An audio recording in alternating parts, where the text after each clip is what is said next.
हाँ वीर, तो सुन, अब हम बात करने वाले हैं ब्लॉकचेन होती क्या है।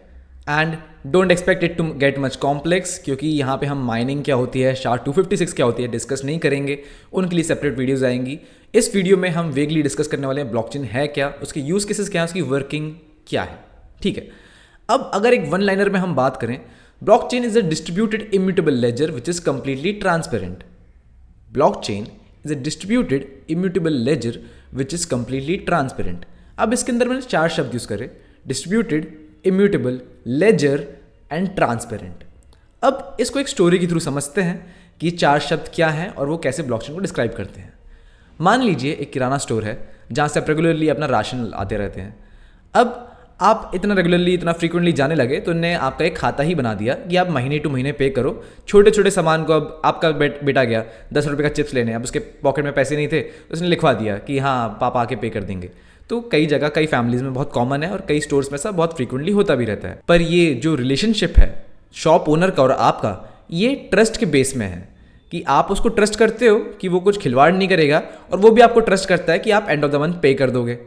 ये ट्रस्ट को हम रिमूव कैसे कर सकते हैं और रिमूव क्यों करना है, इसको लेके एनॉमली के बारे में बात कर लेते हैं। अब कभी मान लीजिए आपका बिल एक ऑड फिगर में आ रहा था 1465। अब शॉपकीपर ने क्या किया, 1465 को 1470 कर दिया। अब ये एक ट्रांजैक्शन की बात नहीं है, आप जब मंथली पे कर रहे हैं तो 5 रुपये बढ़ बढ़ के अराउंड 500 भी हो सकता है, या हो सकता है वो इतना छोटे ट्रांजैक्शन में हेरा फेरी करे ना बड़े में कर ले।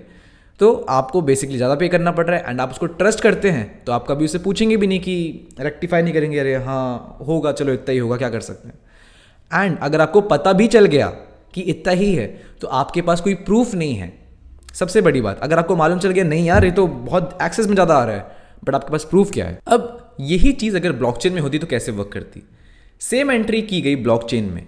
अब ब्लॉकचेन होती क्या है, ठीक है, जो हमने लेजर का एग्जांपल लिया, हमने अपनी डेफिनेशन में लेजर बोला। लेजर क्यों बोला हमने, मान लीजिए ये आपकी खाता बही की कॉपी है। अब यहाँ पे ट्रांजैक्शंस नोट हो रहे हैं तो ये एक पेज है, राइट।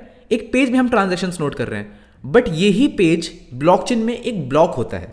जो इन्फॉर्मेशन आपकी, जो आपकी ट्रांजैक्शंस एक पेज में नोट हो रहे हैं बुक के अंदर या फिर कॉपी के अंदर, वहीं आपके ब्लॉकचेन में एक ब्लॉक के अंदर वो ट्रांजैक्शन नोट हो रहे हैं। तो इसलिए हमने पहला वर्ड इसको डिफाइन कर दिया, लेजर क्यों बोलते हैं इसको। अब यहाँ पे हम कार्ड फ्री करके कुछ भी कर सकते हैं, पेन से चला दिया, नहीं ये 0 नहीं ये 6 था, नहीं ये 9 नहीं ये 0 था, कुछ भी कर सकते हैं। बट ब्लॉकचेन में एक बार हम जब डेटा डाल देते हैं तो उसको चेंज नहीं कर सकते। That is why immutable. अब हमने 2 वर्ड्स तो डिस्कस कर लिए, अब थोड़े से वाइड रेडियस को कवर करते हैं। मान लीजिए जो आपका नेबरहुड में जितने नेबर्स हैं वो सब नेबर्स भी ऐसे ही वर्क कर रहे हैं, क्रेडिट में सामान लेते हैं, मंथली पे करते हैं और बाय चांस उसी किराना वाले से करते हैं। तो आपने क्या किया, एक नेटवर्क बना दिया। उस नेटवर्क में सारे उनके कंप्यूटर्स हैं और आपका कंप्यूटर है एंड द ओनर का कंप्यूटर है, और ये पूरा जो सिस्टम है ब्लॉकचेन में चल रहा है। अब अगर जो ओनर है वो किसी भी ट्रांजैक्शन के साथ हेरा फेरी करना चाहता है वो कर नहीं पाएगा, क्योंकि एक नोटिफिकेशन हर कंप्यूटर को चली जाएगी कि किसी बंदे ने या फिर the shop owner has tried to change something, and because of blockchain is immutable वो चेंज नहीं कर सकता है, पर वो चेंज करने की कोशिश करेगा। और अगर करता है तो हर नेटवर्क में जितने नोड्स हैं उनके पास एक नोटिफिकेशन चली जाएगी कि ओ ये ओनर तो ट्रस्टवर्दी नहीं है, इसने तो कुछ चेंज करने की ट्राई करी। तो बाकी लोग भी उससे सतर्क हो जाएंगे कि अच्छा इससे सामान नहीं लेना है, तो वो खुद ही नहीं करेगा कभी।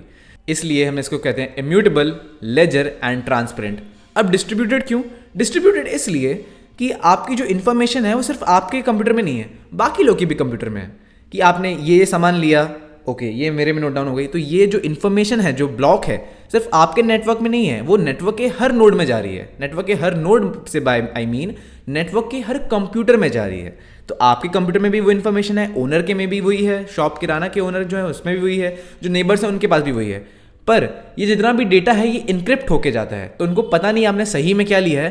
पर जब भी वो इनक्रिप्टेड डेटा चेंज करने की ट्राई करते हैं तो मालूम चल जाता है। अब वो कैसे मालूम चलेगा, दैट इज अबाउट SHA-256 कि कैसे डिस्ट्रीब्यूटेड है, ट्रांसपेरेंट है, इम्यूटेबल और एक लेजर है।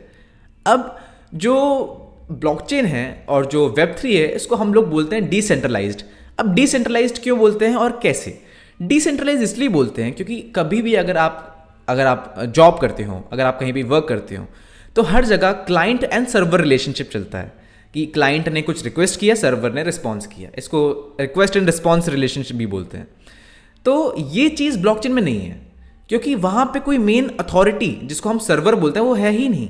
आपका कंप्यूटर भी एक सर्वर है, बाजू वाले का भी एक सर्वर है, इसका भी सर्वर है, उसका भी सर्वर है। तो आपको किसी पे डिपेंडेंट नहीं होना है कि अरे यार जब डेटा आएगा तब मैं रेक्टिफाई कर पाऊंगा। नहीं, आपके पास सब कुछ उपलब्ध है, सारा डेटा आपके पास है। कोई रिक्वेस्ट एंड रिस्पॉन्स रिलेशन नहीं है यहाँ पे, कोई क्लाइंट एंड सर्वर रिलेशन नहीं है यहाँ पे, कोई सर्वर ही नहीं है यहाँ पे। तो जितना भी डेटा आपको चाहिए, जो भी आपके यूज़ का डेटा है आपके पास है, आपके बाजू वाले के पास भी है। अगर डेटा लॉस होता है तो आप किसी से ले भी सकते हो, कोई प्रॉब्लम नहीं है ऐसी।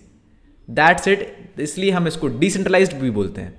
Blockchain is decentralised distributed immutable ledger which is completely transparent. तो आज हमने बात करी ब्लॉकचेन की, ब्लॉकचेन क्या होती है। अब इसकी वर्किंग और इसके यूज केसेस हम पढ़ेंगे अगली वीडियो में। तो मिलते हैं अगली वीडियो पे।